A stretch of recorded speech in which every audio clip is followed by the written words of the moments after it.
My thing was, I didn't want to die. Like my liver's fully covered, so they've deemed me inoperable, incurable, palliative, terminally ill. I knew I didn't want to go through chemo again. It had already spread to my liver and my lungs.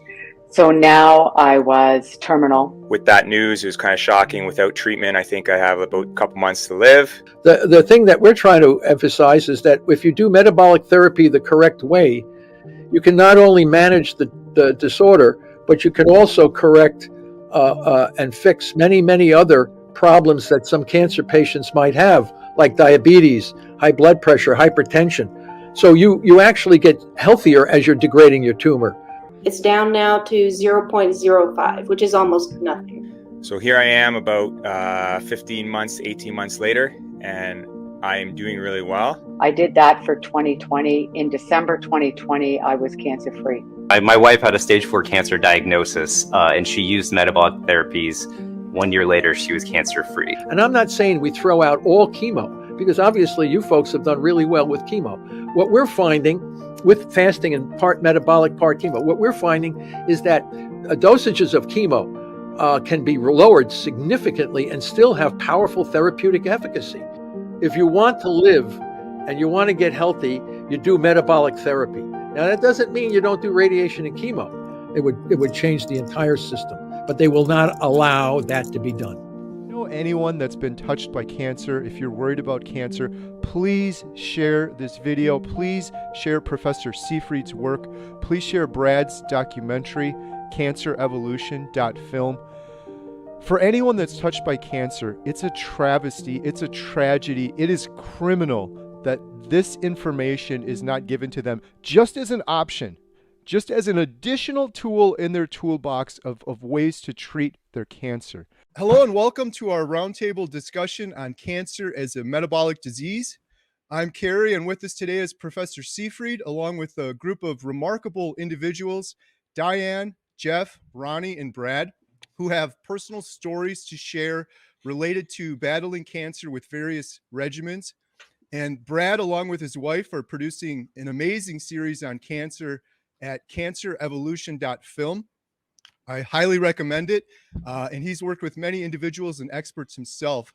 So my goal for today is to deepen our understanding of cancer and treatments, guided by Professor Seyfried's expertise and the firsthand experiences of Diane, Jeff, Ronnie, and Brad.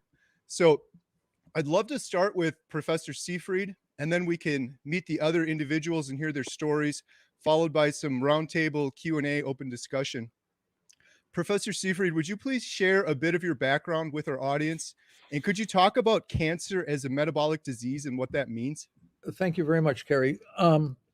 Yeah, well, right now I'm sitting in my office at Boston College. I teach a class on cancer metabolism, and I teach a general biology class to the non-majors.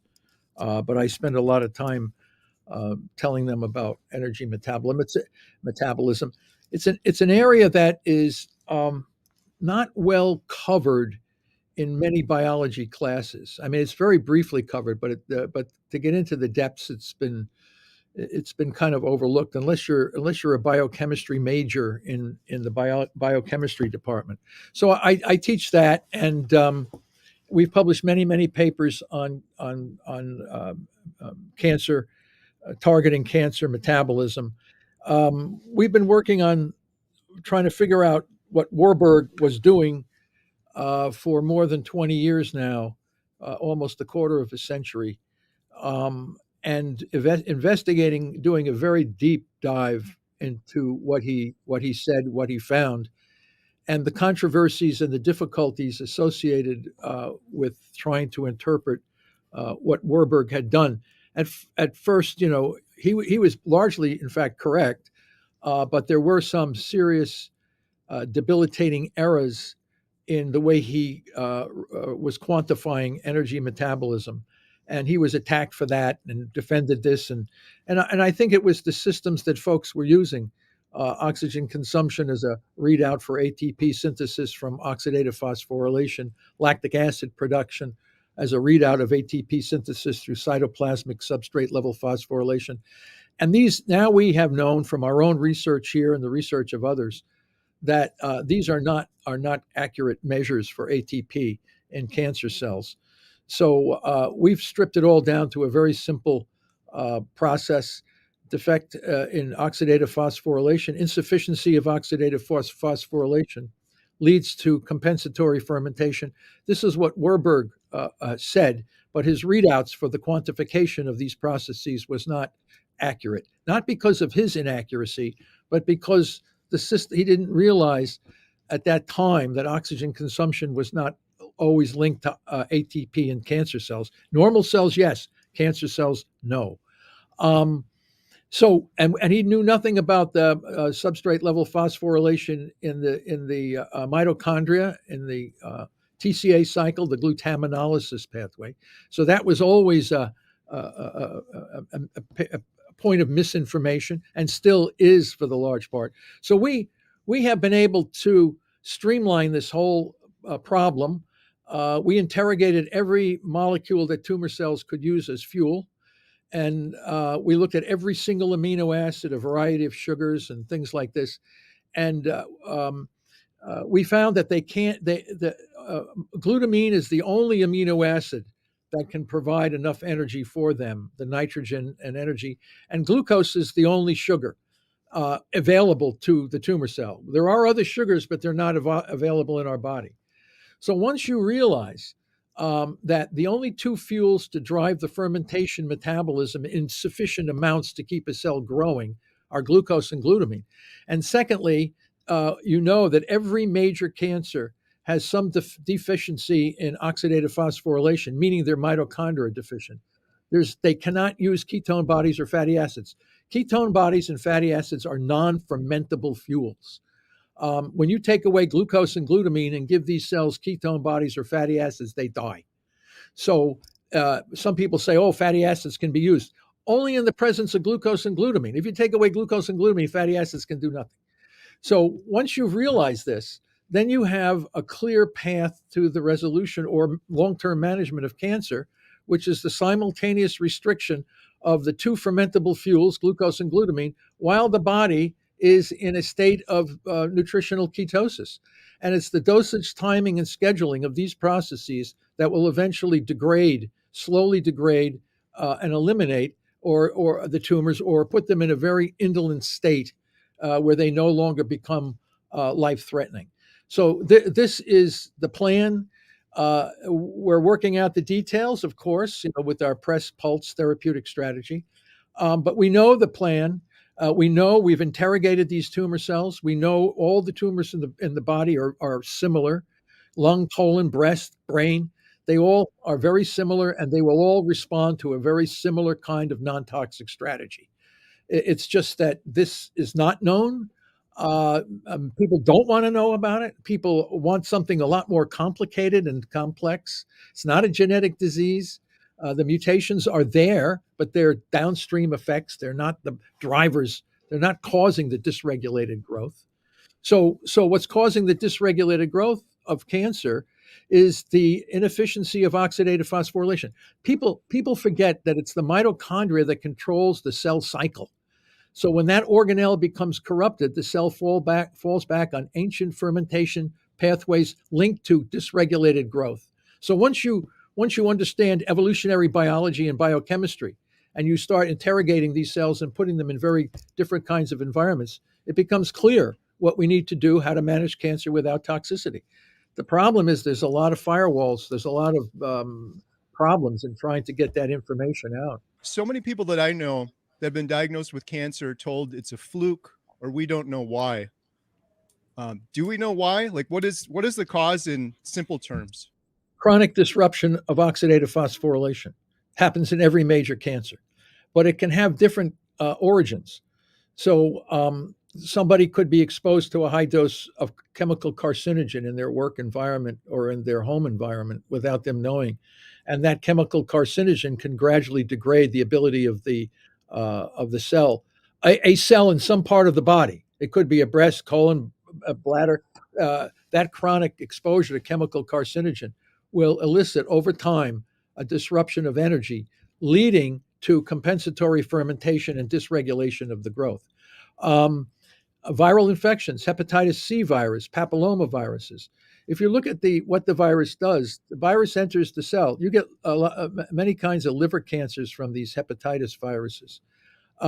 We saw that the virus themselves will replicate in the mitochondria, or the virus product from the nucleus goes to the mitochondria and gradually disrupts the ability of some hepatocytes from producing energy through oxidative phosphorylation. Papillomaviruses and urogenital tracts. So there's the called oncogenic viruses, and then we have intermittent hypoxia. Obesity can be associated with this. Chronic inflammation. You look in the blood and you see elevated C-reactive protein, which is a marker for systemic inflammation. That will damage respiration in some cell in the body. So you can get a breast tumor, colon tumor, bladder. Any of these kinds of standard cancers can come from any chronic damage. And this is what Albert St. Georgi, who received the Nobel Prize for his work on vitamin C, he called this the oncogenic paradox, that almost anything provocative can be linked to cancer in one way or another. We were the ones that showed that every one of these provocative factors links to cancer. The common pathophysiological mechanism is chronic disruption of oxidative phosphorylation. And that also links to the rare inherited risk factors like BRCA1, Li-Fraumeni, neurofibromatosis, all of these so-called inherited factors. We found out that they code for proteins in the electron transport chain. They disrupt proteins in the electron transport chain. So they're not primary causes, they're secondary causes, as is a carcinogen, as is a virus, as is inflammation, as is hypoxia, all of these things, and age. Cancer is generally more common in older folks than younger folks because there's more time to damage or disrupt oxidative phosphorylation. By its very nature, you live longer. However, I want to point out, for whatever reason, we're now beginning to see incidence of cancer happening much younger, earlier. I'm in my own, because I get hundreds and hundreds of emails from cancer folks, and I'm seeing a lot more younger people in their mid 30s and early 40s coming to me with all kinds of metastatic cancers, stage 4 cancers, more than we've seen in the past. So something in the environment is triggering a lot of this, and now we know that obesity has replaced smoking as one of the top risk factors. So clearly, lack of exercise, more sedentary lifestyle, more bombardment with poorly nutritious, high carbohydrate foods, more exposure to chemical carcinogens. All of these together, any one of which or combinations of which can damage oxidative phosphorylation in a cell in a particular tissue, leading to neoplasia, dysregulated cell growth in that organ. So it seems like chronic inflammation, it's kind of like you're taking a hammer and you're hitting your thumb with it over and over again for decades and decades, and then you're going to the doctor and saying, give me some medicine to fix this, but they don't say stop hitting it with the hammer. Are we ever going to cure cancer with medications, or is it going to just continue if we keep living in ways that perpetuate cancer and cause more of it? There are a large number of folks that have been cured by medications. The problem is that many, not all, many of these folks suffer other debilitating collateral damage as the result of surviving these toxic medications. So yes, we have people that are 5 and 10-year survivors, but many of them sometimes have neuropsychiatric problems, hormonal imbalances, digestive issues, bone density issues. You have other maladies that impacted on your body that increase entropy, the second law of thermodynamics, which is disorder, which makes their life a little bit more complicated and difficult as having survived from these toxic approaches. The thing that we're trying to emphasize is that if you do metabolic therapy the correct way, you can not only manage the disorder, but you can also correct and fix many other problems that some cancer patients might have, like diabetes, high blood pressure, hypertension. So you actually get healthier as you're degrading your tumor and avoiding collateral damage and risk to other parts of the body. So that's one of the beauties of knowing about metabolic therapy. It's scientifically accurate and does not produce toxic effects. If anything, it's just the opposite. You get healthier. Thank you so much, Professor Seafried. I've got a ton of questions, but I want to leave time for everyone else here too. Hey, Brad, could we maybe start with you too? I know you've done a ton of work with your the documentary series you're working on. Could you maybe introduce yourself and tell us a little bit about what you've been working on? Yeah, sure. I'd love to, Gary. Thank you so much for having me. So if you just, listen to Dr. Seyfried, who we love and who is part of our documentary, but you're kind of wondering, what did he just say? That's where Maggie and I decided we need somebody to tell people who are cancer patients and cancer caregivers what they can do. And they also wanted to know the science behind it in a way that they can understand easily, right? And so that's where Maggie and I came in and we're like, hey, we need to talk to Dr. Seyfried. We needed to talk to, in his lab, we talked to Thomas Durai, and we talked to, many other researchers. And we were like, we need to make this accessible to cancer patients. So that's what we're doing is we're making a documentary. It's a 4-part docuseries on how Otto Warburg, on Dr. Seyfried, on how cancer, could be a metabolic disease. And then we also talk about the treatments that you could do that act metabolically. So that's where we're coming from. And we got into it because my wife had a stage 4 cancer diagnosis, and she used metabolic therapies. 1 year later, she was cancer free. So that's kind of how we got into this. It's amazing. Thank you, Brad. Ronnie, would you mind telling us a little bit about your cancer story, introducing yourself and your background? My name is Ronnie Campbell. I was in 2018, I went for a routine colonoscopy. My twin sister was diagnosed with breast cancer, so I went and got all of the treatments. And in 2018, they found some cancerous tumors. So a couple weeks after the colonoscopy, I went for surgery. And during the surgery, they took some lymph nodes out, 12.5 inches of my colon. And to their surprise, they found a satellite tumor on my omentum, which is the netting around your organs. So that was going to put me at a stage 4, and it was going to make sure that I had chemo. So when I went to meet my oncologist, he wanted me to do another CAT scan just to make sure that all the cancer was gone. And when I did the next CAT scan a few weeks later, it had already spread to my liver and my lungs. So now I was terminal. So I was on palliative chemo. That was my option. And that would give me 6 months with no chemo or anything, 2 years, maybe 3, with a better quality of life if I took the chemo. So I opted for the chemo, but I also opted to do naturopathic treatments. So I did vitamin C IVs. I did that on my off weeks every other day. And I also did during my chemo, I fasted and did hypothermia treatments with my chemo. And on my other weeks, when I started to feel better, I did more exercise, walked, and then began to run and then cycle.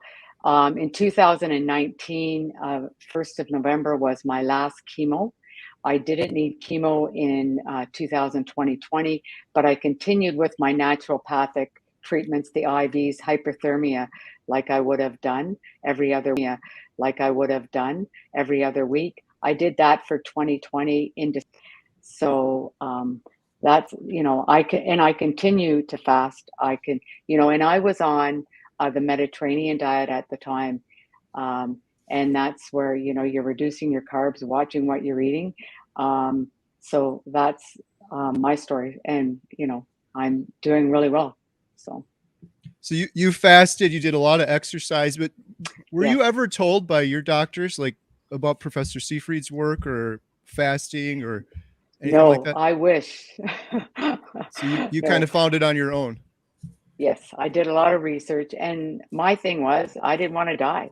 You get that kick in the stomach. I mean, the day before my surgery, I rode 60 kilometers on my bike ride, thinking, okay, I'm going to be out for like 5 or 6 weeks. I had no idea that it was as bad as it was.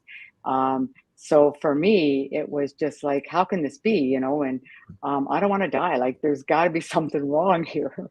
So that's where I did as much research as I could. And I followed what my natural path, I mean, I did cupping and acupuncture and um, Reiki and massage. Like I don't think there was anything. My calendar for every month was Mm. totally busy, and I just wanted to give it my all and take and try everything so that I could be cancer free. My goal was to be not doing chemo within a year, and it took me 15 months, which I'm okay with. But I just wanted to get off chemo, and I wanted him to tell me that I was cancer free. And December 2020 was like the best Christmas ever. Mm. That's amazing. Thank you, Ronnie. I'll come back to you. I know we have some Mhm. questions for Professor Seyfried or Brad, but maybe we can go to Jeff real quick. Jeff, could you introduce yourself and tell us your cancer story? Yes, thank you, Carrie. My name is Jeff DeProsperous, and I just want to say hi to everybody. And Dr. Seyfried, thank you very much for being here today. I just want to say myself and my family members and my team that have been on my journey, you're one of our biggest fans. I've claimed you as my doctor, especially myself and my sons, Peter and Dante. We've been watching you for the past year and a half, and I want to thank you from the bottom of my heart, because when I listen to you, and even with my sons, when we listen to you, it's very calming, and it makes me feel that I'm doing the right thing and I can keep living. So to expand on that, Thomas Seyfried, I just want to say I have stage 4 colon cancer. It was diagnosed in April of 2022, and my colon cancer has metastasized right from the start. When I was diagnosed, it was already metastasized fully to the liver. Like my liver's fully covered. So they've deemed me inoperable, incurable, palliative, terminally ill.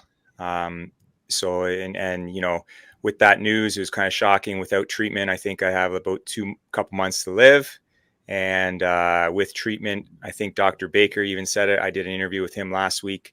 Said I have about 9 months to live with good treatment.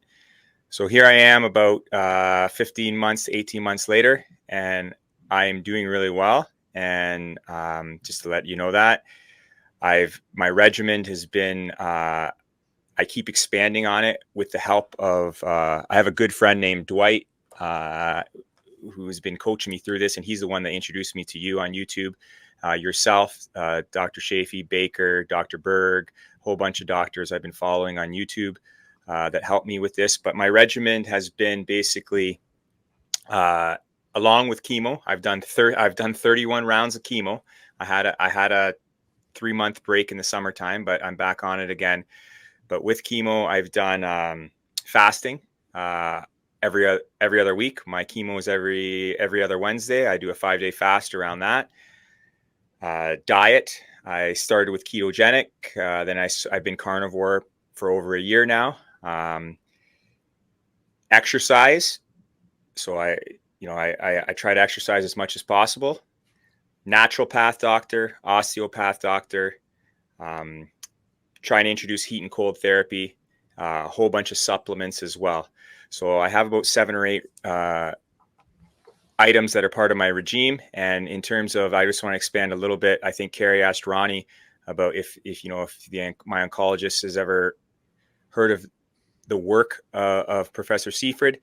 I've been starting to talk to my doctors, my oncologist, my naturopath, my osteopath about my doctors that I've been following on YouTube, and my oncologist has never heard of Professor Seyfried. I was a little bit shocked there, but my naturopath and my osteopath doctors are big fans of Thomas Seyfried. I just want to say that they've been following your work, Seyfried, along with one other. I think Walter Longo is another one from Italy that they follow quite a bit, and I've been following him as well. So sorry if I was a little bit long there, but I just hope that was good, Carrie. No, that was great. Thanks, Jeff. I know you got some questions too, but maybe first, Diane, could you tell us a little bit about yourself and your story? First of all, I'm very humbled to be in this circle of people here. My story isn't nearly as harrowing as Ronnie's or Jeff's, but in 2021, I was diagnosed with ovarian cancer, and it was stage 2B. And so we went in for surgery, and I had chemo for 6 rounds. And so my last chemo treatment was January of 2022. And for, I guess, a year, the numbers were okay. We were monitoring. There was no change to my diet or anything then. I was just hoping that I could keep stuff down at that point. And then in, I think, what was it? This past March, I had started noticing that my numbers were getting bigger again. My CA-125, the cancer marker, was increasing, and my doctor started introducing this new test called Signatera. I'm not sure if anyone else is familiar with it, but it tracks blood. It tracks the cancer cells in your bloodstream, and so they noticed that it was starting to increase. And I did go in for chemo on it was in May, and then it went back down to 0, and the Signatera was showing 0 cancer cells, and so stopped that and was just monitoring. Then it starts slowly increasing again, and the numbers are getting bigger and bigger. And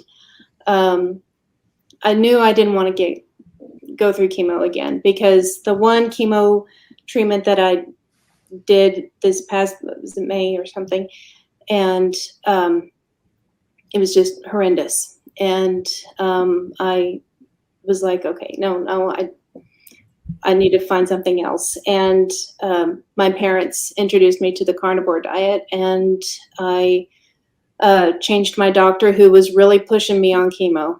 So I changed my doctor, changed my diet, and now my numbers are going down significantly. And I have actual numbers. The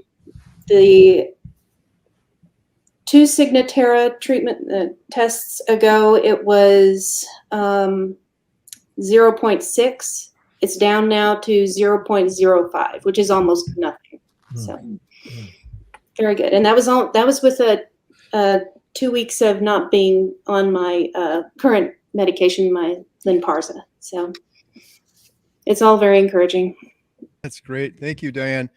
So I figured now we could just open this up to questions and discussions. Maybe I'll start with one question. Professor Seyfried, one thing I've been hearing, talking to more and more folks with cancers, it just seems like everything is so backwards. Like my friend Jeff here was telling me, he goes in for chemo and they come around with cookies and sugar. It seems like everything is so backwards. Like, how are we going to fix this and change things? Yeah, well, that's a really important question, Kerry. Unfortunately, so many of our oncologists have never had the appropriate training to understand or know about the biology of the disease they're working on. They don't view diet changes as important, mainly because it's kind of ambiguous about what one person may think is effective and what somebody else may think is effective. And I think that might be from what we've just heard here. People have used different diets, yet the outcome has been favorable under a variety of different diets. So most of these, what we've heard, are diets that lower blood sugar in some way, exercise, and a variety of other various therapies that will reduce stress, massage and acupuncture and all this kind of thing, which lower blood sugar naturally. Emotional distress elevates sugar, so you have variety of these kinds of approaches. The oncology field has become so tranquilized by drugs and radiation, and their training is in that zone. And I think there's not one biggest, there's so many that come together. The idea that cancer is a genetic disease sponsored by the National Cancer Institute, nothing could be further from the truth. then because I and many others have done very, very deep dives on this. There's mutations in cancer for sure, but they're not the drivers. So when you look at where all the energy and treatments and drugs that are being developed, they're all in some way or another linked to the idea that cancer is a genetic disease. So the pharmaceutical industry comes out with various new drugs that make people think they have something better than they had before, only to realize that the death rate continues to rise. So we see this, and then they say, well, we'd like to get rid of toxic chemo and radiation if we had a drug that could replace those toxic things. But they keep the toxic things in place because the new drugs that are coming out are not working, and they're extremely expensive, putting many of the cancer folks not only in physical toxicity but also in financial toxicity, which has a very devastating effect on families. So we're perpetuating. So the field is waiting for something to come along so we can get rid of chemo and radiation, or at least reduce it down significantly, perhaps as a add-on of some. But diet and understanding that the tumor cells can't grow without the fuels. That it's a metabolic problem, not a genetic problem. And I think that's not the training in medical schools. The medical schools and the academic industry is trained to realize that cancer is a genetic disease. So the $100 billion cancer genome atlas that was created over the last 25 years, it's an escalating situation. The federal government has put in billions and billions of dollars to build a platform to attack cancer as a genetic disease, and it's not working. And the embarrassment of saying that we have been wrong, the population now would be very, very disillusioned about all our tax dollars have gone into this platform when it really wasn't even related to what the nature of the disease is. This is a very devastating and embarrassing situation. And then to turn around and say we have metabolic therapies that really will not be able to immediately come in and replace the incredible revenue generation from the toxic chemicals and the new immunotherapies. So you have this financial revenue generation problem. You have the misinformation that cancer is a genetic disease when it's not. You have a variety of things. All the physicians, oncologists are trained to treat you without killing you. They never heard that glucose, many of them never heard that cancer cells thrive on glucose and glutamine. They don't know who Warburg was. They don't know. So you have these massive gaps in knowledge, and you have procedure, and the system itself is very inflexible. The standard of care should be used as the best treatment option based on the knowledge that's available at that time. We have knowledge now that says the standard of care is not effective because it's based on a misunderstanding of what the biology of the disorder is. So why is there no flexibility in the system? Well, then you have to say, well, what is this system? And if a well-meaning oncologist would say, yes, cancer is a metabolic disease, but unfortunately, I cannot practice medicine and treat cancer patients with metabolic therapy because I'll lose my license. So you have that inhibition. So when you put all this together, you have a locked-in status quo where people want something different, but the system doesn't budge. So that's why I think it has to come from folks like Jeff and Ronnie and Diane and these more and more of these kinds coming out and saying, I was terminal. Well, why are you still alive if you're terminal? How long are you going to be terminal? At some point, we're all terminal. But if you're bypassing your death time, like who is somebody to say, well, you've got 9 months to live? Who is this person to say something like that? I'm looking at all these things. And Pablo Kelly, who had a glioblastoma in 2014, he's terminal in 9 months if he doesn't do. Well, he's 9 years now survival. At what point is Pablo terminal? He's alive 9 years, and he still has the cancer. It's just that it's indolent, and every 3 years he has a debulking surgery, and he's pretty much on a carnivore kind of existence. So what's wrong with this? Why is there some resistance to improve quality of life?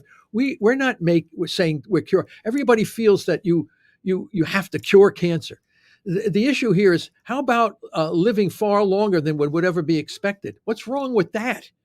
I mean, who knows? You could walk out in the street and get run over.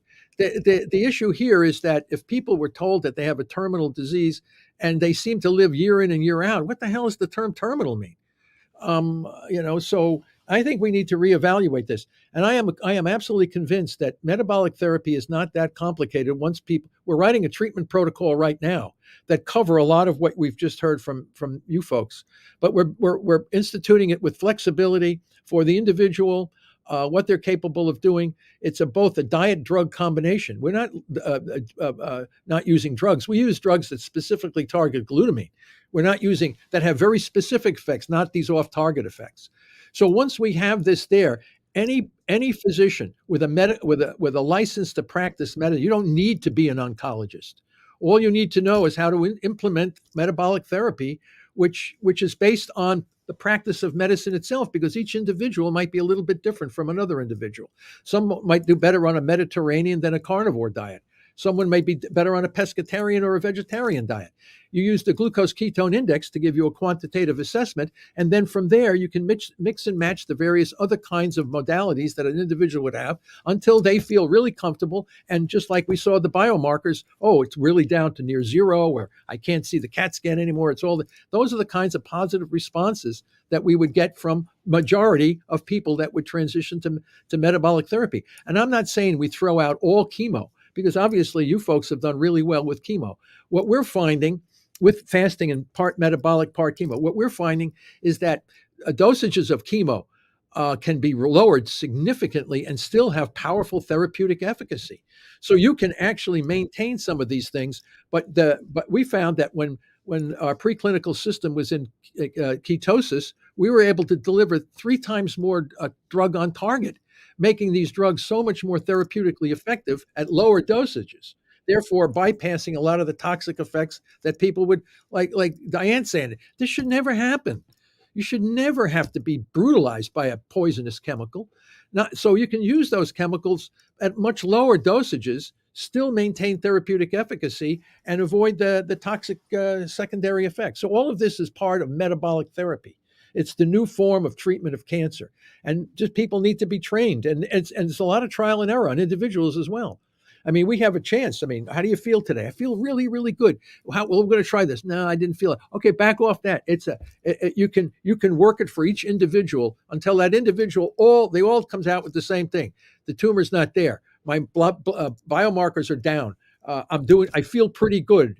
A lot of folks say, I never felt better in my life since I had cancer. When you do metabolic therapy, you get rid of your diabetes, you get rid of your high blood pressure, your hypertension, you get rid of all that other stuff. So there's a lot of benefits to this, but how long will it take the system to realize this? I don't know. Seems like it's going to be a grassroots individuals kind of getting it out there before the system will ever change. Jeff, I saw you kind of shaking your head there. I know you have some questions for Professor Seyfried, but you've had some pretty good success metabolically speaking. You want to speak a little bit to that? Yes. Thanks, Gary. The first one, Dr. Seyfried, is you speak of your one medicine when it comes to your pressure pulse being DONS. Is this something that could be available to myself? Yeah, well, this is a very important point. I have no clue why this drug is not widely available to all cancer patients. We make all these other incredibly expensive and toxic drugs available to everybody. But here's a drug, and the argument was when they used it on little children years ago for leukemia and a variety of other cancers, the little kids did pretty well on DON. They had some sort of leukemia. The older folks, some of them, yeah, it was toxic to some guys, and they said, "Oh, we can't use it because it's toxic." Well, number one, they weren't targeting glucose at the same time. It's like a barn. To get the horse in the barn, you have to make sure both the front and back door are closed. Otherwise, he runs out. So if you don't target glucose, the DON is not going to be as effective. So, and you use much lower dosages for sure than what was used on those original phase 1 and phase 2 clinical trials that they used. So they just simply canned the drug, and it was and the other thing that was about DON 60. It's a glutamine analog. It looks just like glutamine. The cell views it as a glutamine, and it's taken up and it blocks the enzymes to metabolize glutamine in the pathway of glutaminolysis, which tumor cells need nitrogen and energy, and that glutamine provides that, and Don blocks that. Don is a dirty drug, and dirty drugs are drugs that can hit multiple pathways simultaneously. So you can't patent the darn thing.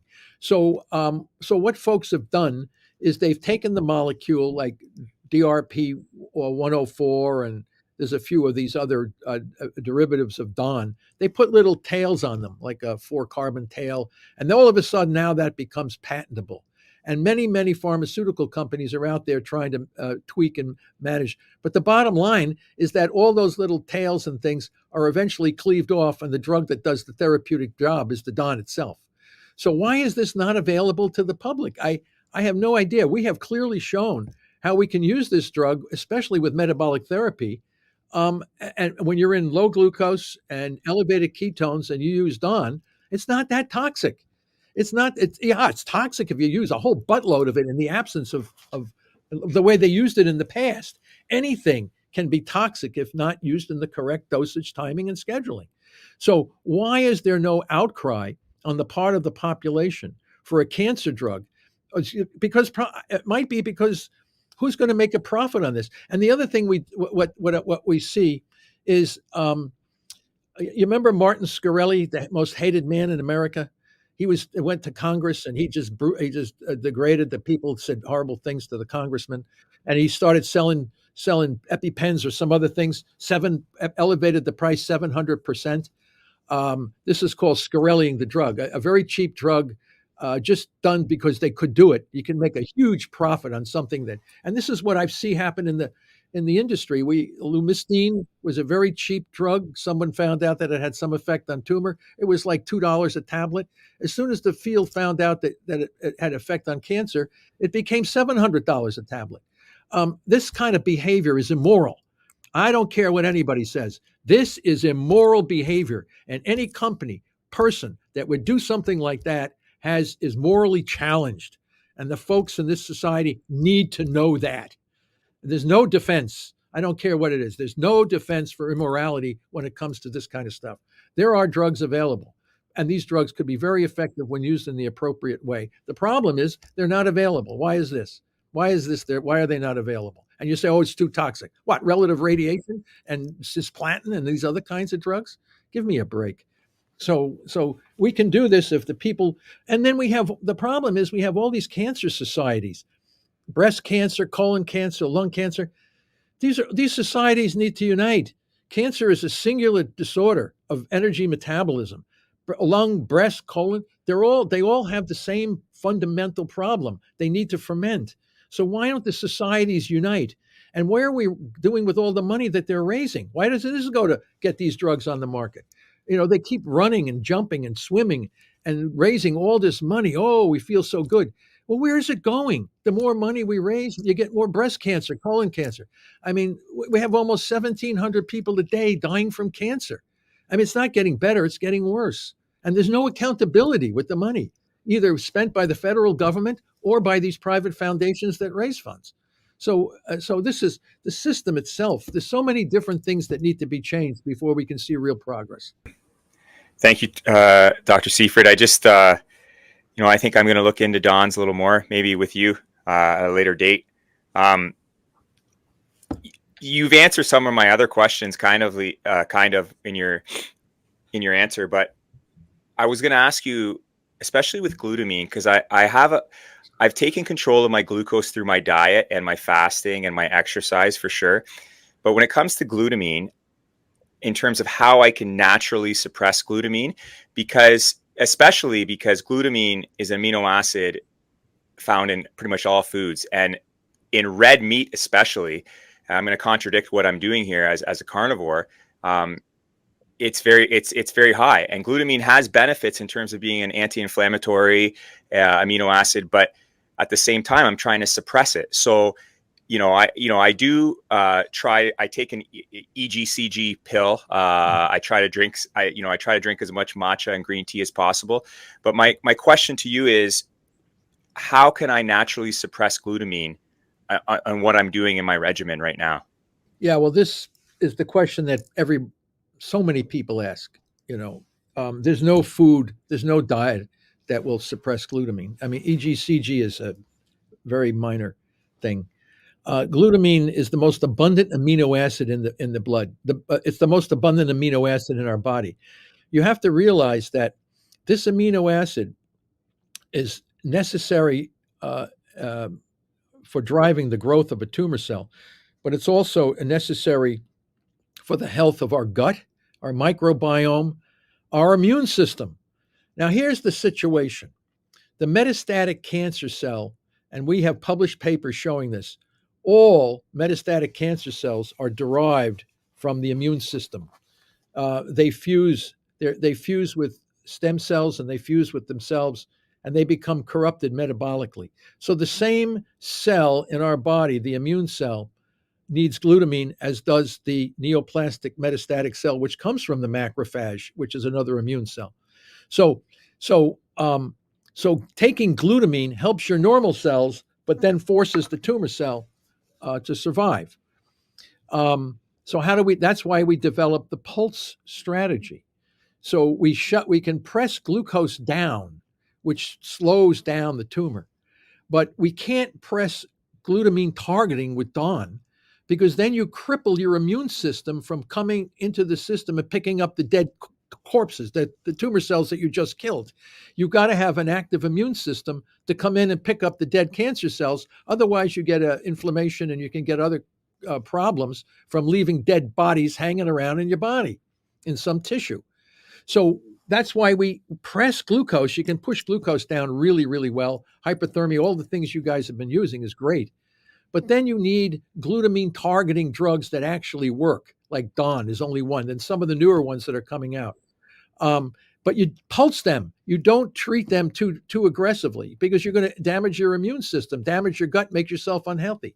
So that's why we press glucose and we use drugs only for short periods of time at lower dosages, pull it off, let the immune system recover, pick up the dead corpses. Yeah, a few tumor cells might hang on, but it's a graded process. You don't go in and try to get rid of all your cancer cells all at once.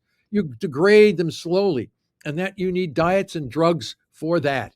So metabolic therapy is a diet drug combination cocktail, and it's based on targeting the glucose and glutamine simultaneously. Now, as far as is there anything you can do without using a drug to lower glutamine? And the late George Cahill of the Joslin Diabetes Center, who I used to speak to at length about all these kinds of things, he has a paper published that when you water only fast for at least 14 days, 14 to 30 days, you start to see blood glutamine going down. So not only are you lowering blood sugar, but you're also lowering glutamine. So water only fasting will definitely do that. And then you just sprinkle a little DAWN or embendazole, one of these parasite medications, will do this also. So we're building cocktails, drug diet cocktails that will be designed to do this. But there's no food like eating meat. There's no food that will restrict your availability. So you need to know how to use drugs. And this is why it's absolutely essential that the metabolic therapy is a diet drug combo. It's a cocktail, and knowing how to use these things. And this is the training. And this is the new frontier. This is the new standard of care. How do we use diet drug combination cocktails to slowly degrade your tumor without harming your immune system or gut while you're doing this? You answered my last question because I was going to ask you about fasting, and you answered that. So thank you. I just, I do a 5-day fast around my chemo, and I kind of Dr. Walter Longo, I came about his work later on, and he actually says 2 days before chemo, 2 days after, which is good.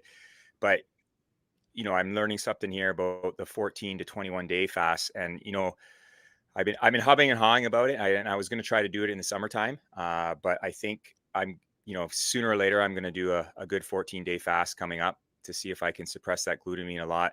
But my last question, sorry guys, I just want to ask this quickly. Can I pressure pulse metabolically treat my cancer with chemo? I asked my oncologist this in terms of, because I go to chemo every other week. I kind of like twice a month. So I asked them, I'm like, can I do like one chemo a month and then 3 weeks where I'm metabolically attacking it? Do you think that's kind of similar to using the Dons with the 3 weeks, or no, it's not really worth it? No, I think it could be effective. I mean, the paper we published on the woman with terminal, again, like you guys, terminal cancer, who are not terminal, right? That woman was given 1 month to live from Ohio.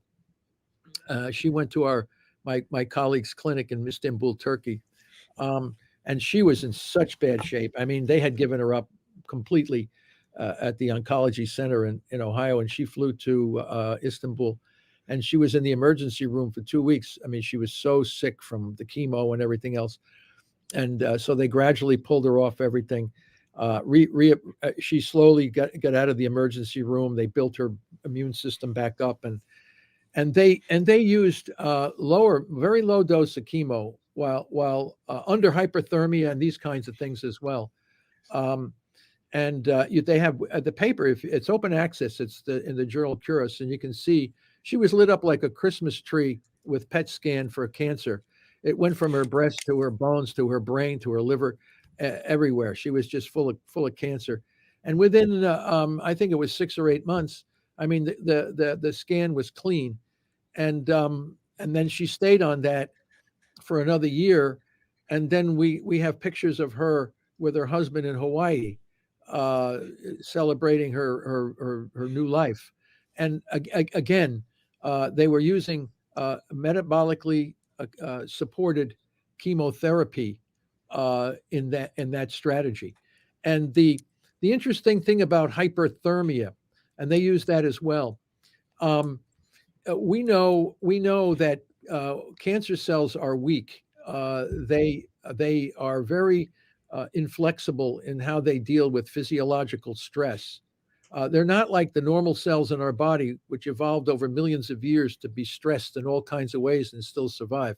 Cancer cells are very susceptible to death by heat stress, energy stress, and all these kinds of stresses. You must also recognize that the new thing in cancer today is immunotherapy, PD-L1 inhibitor. You hear them advertise CAR T immunotherapy. The interesting thing about these therapies is they work best if the patient develops an extremely high fever. These immunotherapies don't work nearly as well unless the patient develops a high fever. So you pay, $250,000 to get a fever, and that fever is going to kill your tumor cells. This goes back to what William Coley did in the early part of the early 1900s.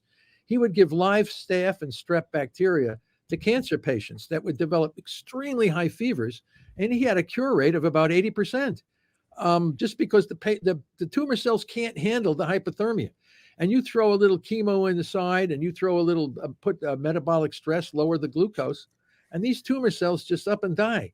So, and you do it in a kind of a natural way. The whole thing is how many different, the new theory, the new excitement is going to be how many different ways can I kill my tumor cells without causing toxicity to my body? And that's going to be a really exciting future. No, thanks a lot, Dr. Seifried. And sorry, guys, I had a few questions there.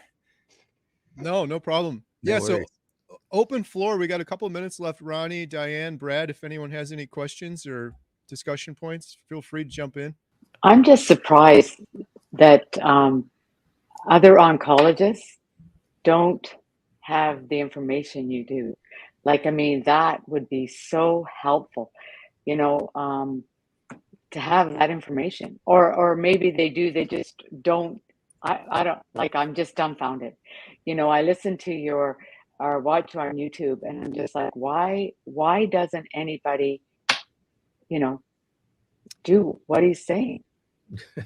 Yeah. The system's just not set up that way. And Yeah. oncologists, unfortunately, a lot of them work within a medical system where they have to go by their flow chart. They have to go with whatever the approved standard of care is. And what we kind of are seeing as the sort of knee-jerk reaction to fasting and ketogenic diets is, well, there's no double-blind clinical trial that proves that that's effective, right? Well, we're in this giant catch-22, right? Where all the drugs that are out there went through hundreds of millions of dollars of, testing and clinical trials to get to the point where they're at. It's pretty obvious to know that, well, no one's going to fund a clinical trial on fasting just to, $100 million. Just, there's no back end, right? No one's going to make money off of that. Yeah. So there is some good news. There are a couple trials out there. The one that I'm aware of is Jethro Hu at Cedars-Sinai has a glioblastoma trial on keto. And but that he did get some government funding, but a giant chunk of his trial was privately funded. But yeah, it's kind of interesting because like there's this knee-jerk reaction like, oh, it's not clinically proven, right? Well, you know what else isn't clinically proven? That smoking causes cancer. There's never been a double-blind clinical trial to prove that smoking causes cancer, right?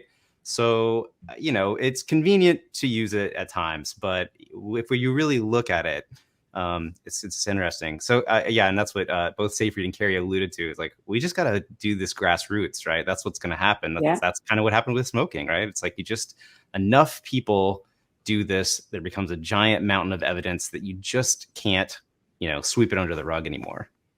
Yeah, well, let me say something, Brad.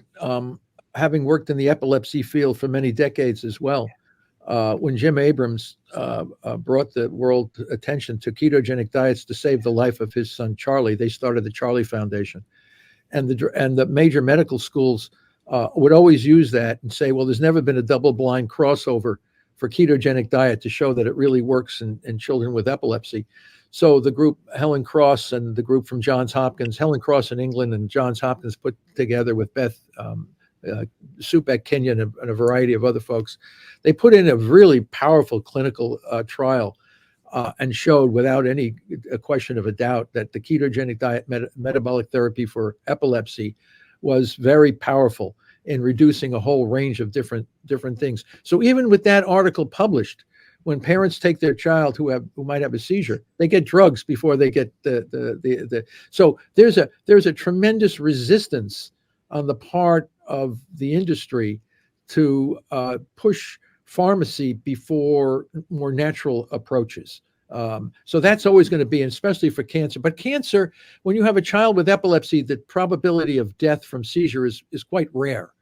But with cancer, you're dealing with a much more life-threatening kind of issue. And I think you're right. I think the grassroots is going to be the primary approach for this. When these so-called flukes, like you're collecting all for your movie, all these so-called flukes, people that, I don't know, I mean, he's alive. Well, you folks are like flukes. All right, how many flukes do we need before we start to say, hey, there's something going? Because people they want to live. If you want to live and you want to get healthy, you do metabolic therapy. Now, that doesn't mean you don't do radiation and chemo. But the issue here with Jethro's trial, and I've spoken to many IRBs, institutional review boards, you must do radiation and chemo first. When that fails, then you can do keto. Sometimes they'll do standard of care with metabolic therapy, but never, ever metabolic therapy in the absence of some toxic radiation or chemo. And if that group did better than the other groups, it would change the entire system. But they will not allow that to be done.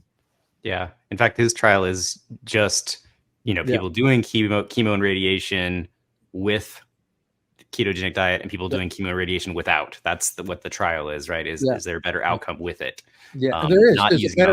There is a better outcome with it, but there'd be a spectacular outcome. And as I said this over and over again, we published many papers showing that the radiation of the human brain frees up massive amounts of glucose and glutamine, which can explain why the demise of all these folks rarely make 5 years. It's very clear. But yet it's continuing to be done. And I, as much as I keep saying this and presenting the evidence over and over again, it doesn't have any impact. There's no movement. And there's no radiation oncologist that says, maybe I shouldn't be doing this. It's just, it doesn't change. And the poor folks, they should know that. People with brain cancer should know as soon as your brain is irradiated, the probability of long-term survival is significantly reduced, even with keto. Now, I'm saying you could do much better with that. Pablo never had any radiation, chemo, or any of that stuff. And we're starting to see some other folks that are avoiding that. I'm not saying you shouldn't use, sometimes temozolomide, which is the standard chemo, at lower doses can be effective under metabolic therapy. So we don't want to throw out everything, but certainly for the brain, radiation should never be done. I don't care what anybody says. You should never irradiate a person's brain who has brain tumor. It just makes it worse. Yeah. My wife actually has a radiation necrosis from that exact same thing because we didn't find you until after she had already had a round of radiation. Yeah. Well, Wow.